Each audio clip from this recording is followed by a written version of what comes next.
ठीक है, कर लीजिए। तो देखिए जीव जनन कैसे करते हैं, तो आपको इसमें देखना कि जीव जनन कैसे करते हैं। तो जनन के समय देखिए क्या होता है, प्रतिकृति का निर्माण होता है। और प्रतिकृति का मतलब आप जानते हैं कि जब कोई चीज का डुप्लीकेट बन जाता है तो उसको क्या बोला जाता है, प्रतिकृति बोला जाता है। तो जब लैंगिक जनन होता है उस समय डीएनए का प्रतिकृति होता है, और डीएनए के प्रतिकृति होने से ही जो नई सेल बनती है वो अपने जनक के समान होती है। इस वजह से आनुवांशिकता के लिए प्रतिकृति का होना आवश्यक है।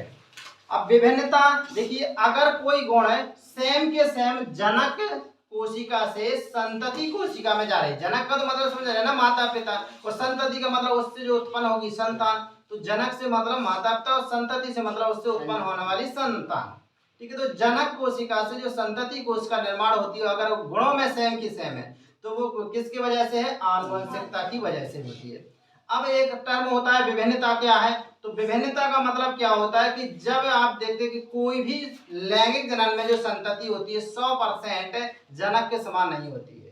कारण क्या होता है, उसमें दो जनन इकाइयां भाग लेती है, एक नर और एक मादा। और जब ये दोनों जनन इकाइयां भाग लेंगी तो स्वाभाविक सी बात है कि दोनों एक आनुवंशिकता की तो नहीं होंगी। तो जब इसमें क्या हो जाता है, कुछ गुण कैसे आ जाते हैं, डिफरेंट आ जाते हैं, मतलब नए आ जाते हैं कुछ गुण। इस घटना को ही बोला जाता है विभिन्नता। मतलब अगर कोई भी जनक कोशिका से संतति कोशिका में कुछ गुण नए हैं, मतलब 100% गुण समान नहीं है, तो इसको बोला जाता है विभिन्नता।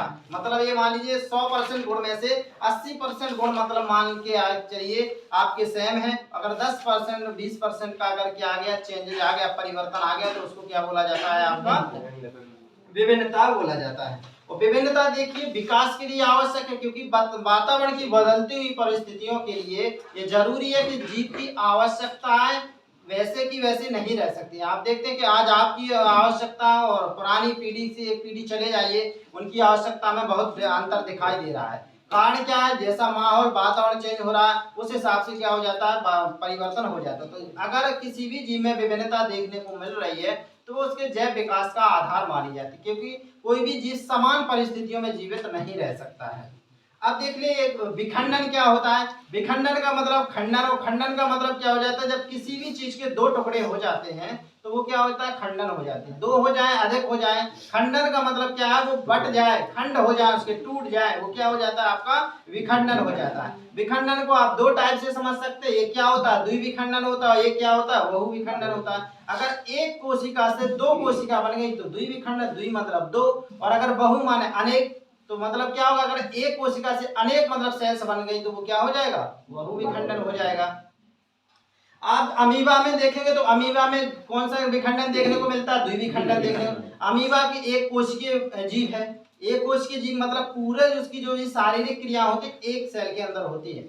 शुरुआत में क्या हो जाएगा, जब जीव क्या हो जाएगा, मेचर हो जाएगा, परिपक्व हो जाएगा, तो उसका बीच का जो केंद्रक है वो धीरे धीरे लंबा होने लगेगा। लंबा होकर के फिर दो भागों में बढ़ जाएगा। इसी तरह से उसका कोशिका द्रव्य भी दो भागों में बढ़ जाएगा, और इस तरह से एक जीव से दो जीवों का निर्माण हो जाएगा। इस वजह से क्या होता है, अमीबा को अमर जीव माना जाता है, क्योंकि जब उसकी मतलब अंत काल आता है तो वो कितने दो भागों में बढ़ जाता है, मतलब एक से दो बन जाते हैं।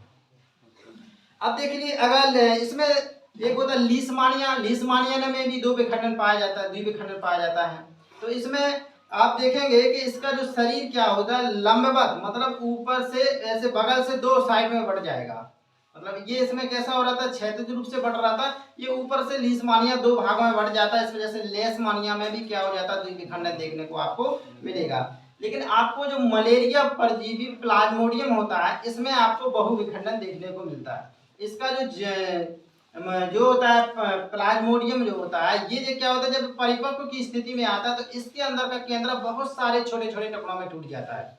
और जब अनुकूल परिस्थितियां होती है तो बाहर की उसकी जो मोटी कोशिका होती है, उसको कुटिका बोला जाता है, वो फट जाती है और पूरे केंद्र बाहर आ जाते हैं, वो पूरे केंद्र का अपना एक नया स्वतंत्र जीव विकसित कर लेते हैं। इस तरह से मतलब जो आपका प्लाज्मोडियम है उसमें आप बहुविखंडन देखेंगे। पुनरुद्भवन, पुनरुद्भवन, पुनरुद्ध मतलब पुनः जनन या पुनर्जनन। पुनर्जनन का मतलब कोई चीज दूसरा उत्पन्न हो जाए उसको क्या बोला जाता है, पुनर्जनन या पुनरुद्भवन। मतलब अगर किसी जैसे आप प्लेन एरिया देखिए, प्लेन एरिया के आप 3 टुकड़े कर दीजिए, 2 टुकड़े कर दीजिए, वो उस बाद में पूरा पूर्ण विकसित जीव बन जाएगा। मतलब जितने आप टुकड़े कर दोगे उतने ही नए जीव बन जाएंगे। तो जब किसी भी मतलब ऐसे जीव जिनमें क्या पुनरुद्भवन पाया जाता है, अगर आप उसका कोई भी अंग क्षतिग्रस्त हो जाता है तो कुछ समय बाद वो क्या हो जाता है, नया फिर से उत्पन्न हो जाता है। इस घटना को क्या बोला जाता है, पुनरुद्भवन बोला जाता है। ठीक है, तो हाइड्रा और प्लेनेरिया में आप इसको देखने को मिलेगा। एक घटना होती है मुकुलन। मुकुलन क्या होता है कि आपका कोई जीव होगा, जैसे आपका हाइड्रा देखें, तो हाइड्रा में क्या हो जाएगा, एक शरीर से अति वृद्धि निकल आएगी। हाइड्रा में क्या हो जाएगी, एक अति वृद्धि निकल आएगी। वो अगर मतलब अपने शरीर से क्या हो जाए, अलग हो जाए वो अति वृद्धि, तो वो मतलब अति वृद्धि जो पार्ट अलग हो गया है वो ही पूरे जीव का विकास कर लेगा। मतलब उससे सेम जीव बन जाएगा जिस तरह से जो जनक से अलग हुआ था। तो इस तरह की घटना को क्या बोला जाता है, आपका मुकुलन बोला जाता है। बंद करो।